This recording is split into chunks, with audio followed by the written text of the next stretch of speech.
আপনি সমাজে নামাজি ব্যক্তির কোনো অভাব পাবেন না।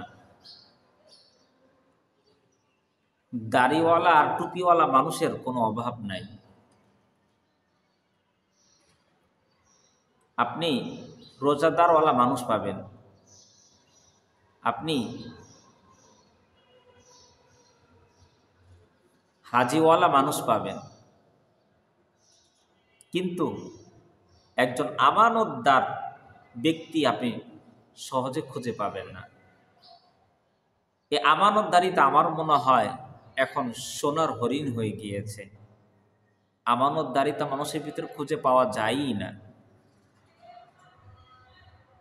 কেমন যেন সব ঠিক আছে, কিন্তু আমানতের ব্যাপারে গরমিল, বিশ্বাসই করা যায় না তার উপরে।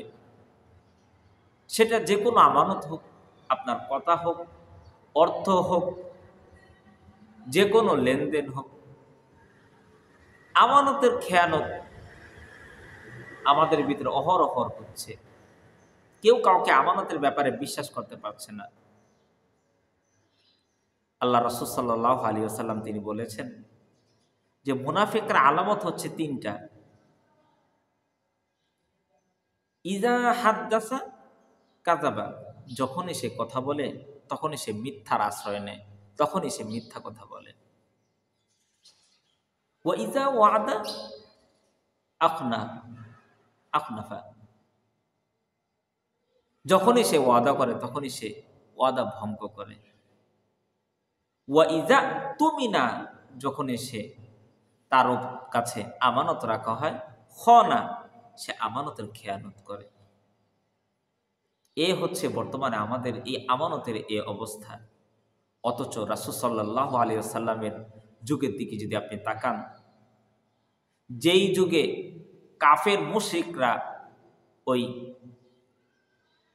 আবু জাহেল তার দলের লোক হয়েও কখনই আবু জাহেলের কাছে কাফের মুশরিকরা কোনো কিছু আমানত রাখত না।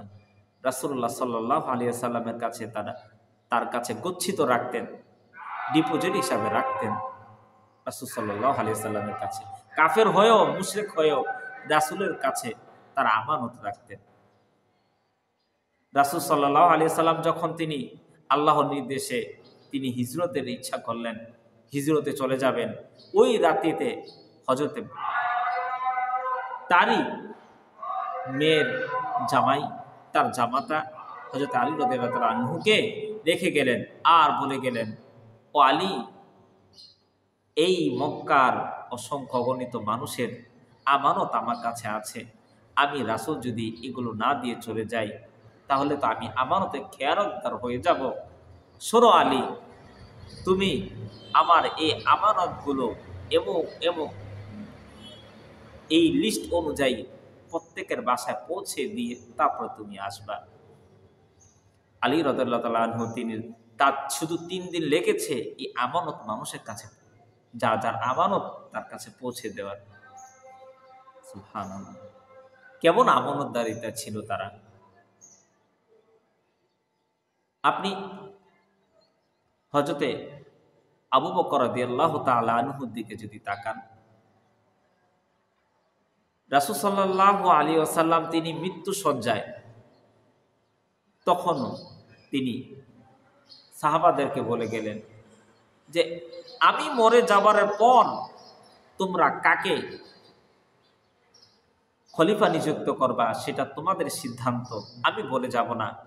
কিন্তু আমি কথা বলে যাই যে আমানতের ব্যাপারে আমার আবু বকর সবচেয়ে এগিয়ে। সুবহানাল্লাহ। রাসূল সাল্লাল্লাহু আলাইহি ওয়াসাল্লামের তিনি ইন্তেকালের পর আবু বকর রাদিয়াল্লাহু তাআলা আনহু তিনি রাষ্ট্রের প্রথম খলিফা নিযুক্ত হন। আবু বকর রাদিয়াল্লাহু তাআলা আনহু তিনি 2.5 বছর রাষ্ট্র পরিচালনা করার পর যখন তিনি মৃত্যু শয্যায়, তখন আম্মা জান আয়েশা রাদিয়াল্লাহু তাআলা আনহা তার পিতার পাশে বসা আবু বকর রাদিয়াল্লাহু তাআলা আনহু তিনি বললেন, ও আয়েশা, তোমাকে আমি বড় ভালোবাসি, আমি রাসূলের কাছে তোমাকে বিবাহ দিয়েছি, আমি তোমাকে অনেক সম্পত্তি দিয়েছি,